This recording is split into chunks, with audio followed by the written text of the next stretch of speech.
ইব্রাহিম আলাইহিস সালাম যে কাবা পুনর্নির্মাণ করেছিলেন, এই জায়গাটা কাবার ভিতরে ছিল। এই যে কালো গিলাপে মোড়ানো আল্লাহর ঘর মসজিদ, এটার মধ্যে ওইটাও ছিল।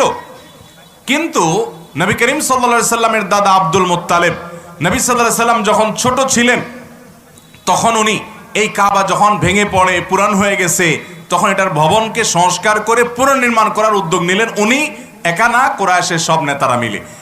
এটা যখন উদ্যোগ নেওয়া হলো, তারা ঘোষণা দিলেন, দেখেন তারা মুশরিক ছিলেন কিন্তু তাদের চিন্তা চেতনা কত শুদ্ধ ছিল এই ক্ষেত্রে, যে তারাও এটা বুঝতেন যে আল্লাহর ঘরে হারাম টাকা ঢুকানো উচিত না।